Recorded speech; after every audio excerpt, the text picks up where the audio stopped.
Leader of the Official Opposition.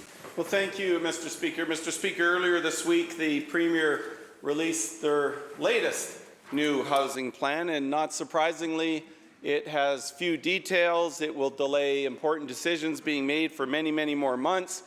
And in a wonderful flashback to the 1990s budget, it also has numbers that absolutely, totally mislead the public in an effort to hide their housing failures. Now, it's important to recognize that after 6 years in their current housing plan, how have we done here in British Columbia? Well, we know we've got the highest housing prices in North America, third highest on the planet, and we now have the highest average rents in the entire country, right here in the Lower Mainland of British Columbia. And instead of working with communities and saying, okay, let's establish the targets that allow us to get some density along transit and arterial corridors and ensure that the growth is consistent with the official community plans, this Premier and the NDP government want to impose 4 plexes in every single family neighbourhood in the province. What on earth have we got local government for if all of the key decisions are going to be made by this NDP government right here in Victoria?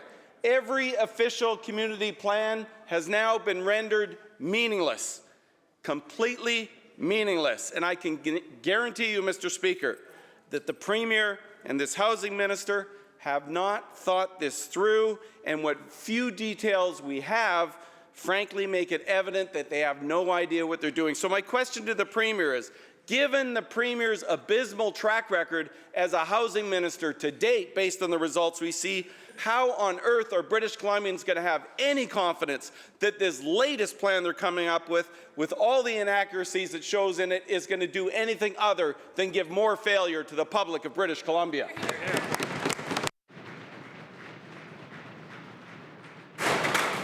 Minister of Housing.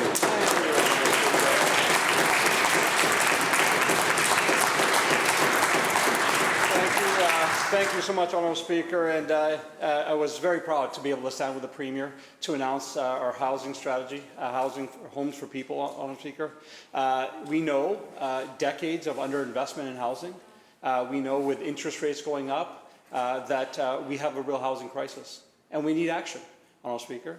And that's what they got out of this strategy, Honourable Speaker. I was at the UBCM conference. The amount of people that came to us and said, this is what we needed. This is the strategy we needed, Honourable Speaker, was overwhelming. Overwhelming, Honourable Speaker. And you know what was... Oh, I heard the Leader of the Opposition speech, and quite frankly, it was hard to make sense of it.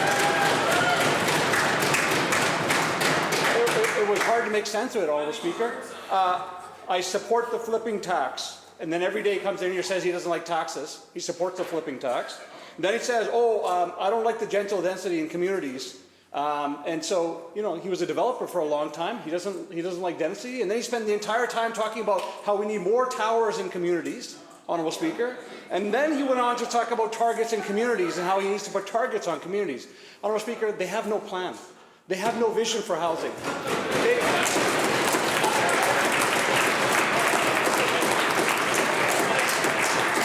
Honourable Speaker, Members, order, please. Honourable Speaker, they have no plan, they have no vision for housing now. They had no vision for housing when they were in government for 16 years because they did nothing, Honourable Speaker. They did nothing. And if you talk to stakeholder after stakeholder, they will say decades of underinvestment is the reason why we're in this challenge, Honourable Speaker. So we are proud of our strategy, Honourable Speaker. Honourable Speaker, to the core of this housing strategy is to ensure that young people can continue to live in British Columbia. When a house gets torn down and another house gets put up, it's not affordable for people, Honourable Speaker. And I'm not saying that single dwelling homes are going to be gone. If a person can afford one, and they want one, the market will ensure that those housing units continue to get built, Honourable Speaker. But for far too many, that's not affordable. And so what we're doing here, Honourable Speaker, is providing options for people. We want to ensure that young people can continue to stay in British Columbia, Honourable Speaker. We want to ensure that seniors can have their grandkids close to them. And that's what this strategy is about, Honourable Speaker.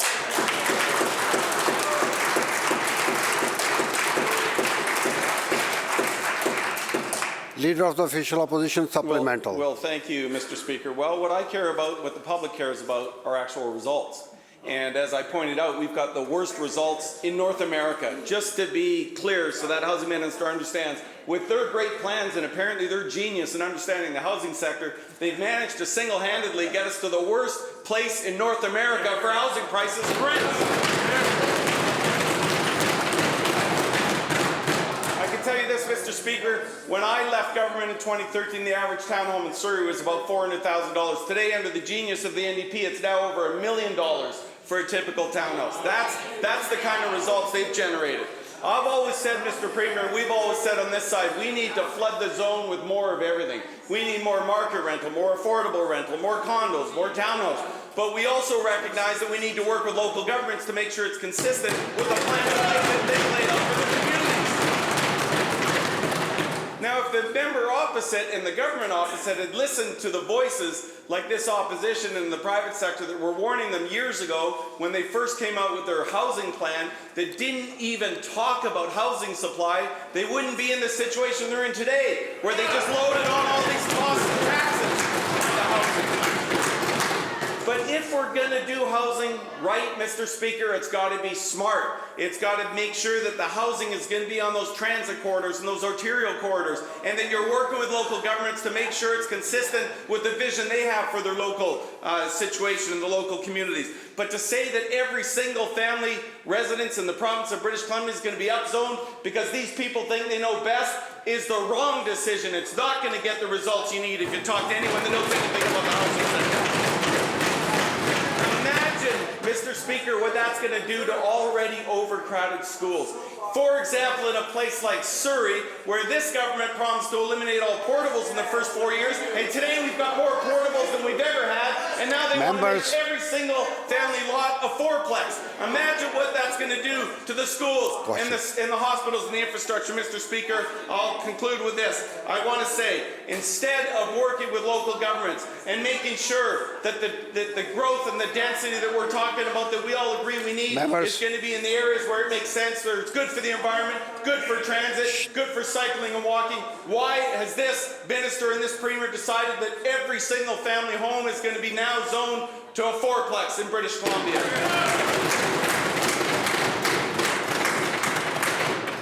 Minister of Housing. Thank you, Honourable Speaker. And when that member left government, Honourable Speaker, it was a good day for British Columbia. Honourable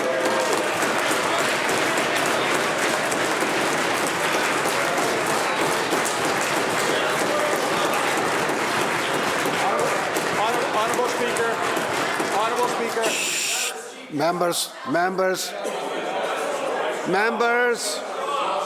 Members, come to order. Members will come to order now. Honourable Speaker, it was a good day because of the cuts this person brought to this province, Honourable Speaker. No, please. Okay. Through the chair. Honourable Speaker, now, what the Leader of the Official Opposition, you can't have it both ways, Honourable Speaker. You can't say we need density and then say we don't want density. You can't have it both ways. Okay? You know best. Oh, and he says he knows best. He says he knows best. Honourable Speaker. Members.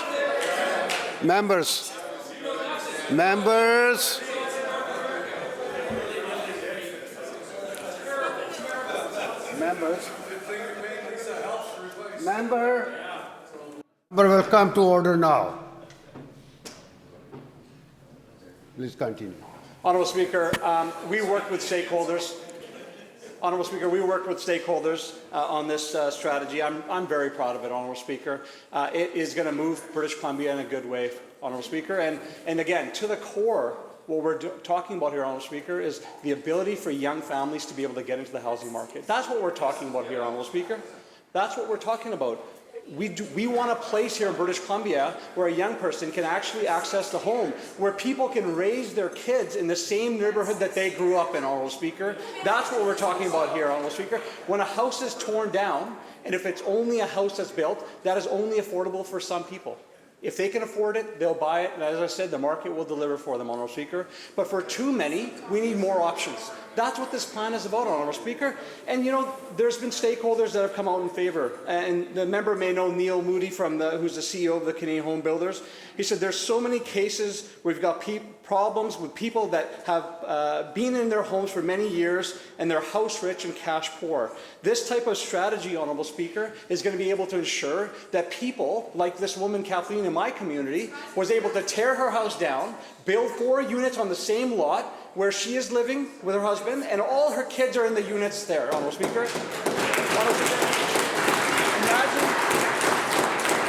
Imagine the opportunity for people to be able to have all their family living with them on one site, Honourable Speaker. This is going to unlock more homes for people in a quicker way, Honourable Speaker. I'm proud of the strategy. It's unfortunate that they can't figure out what they stand for on that side, Honourable Speaker.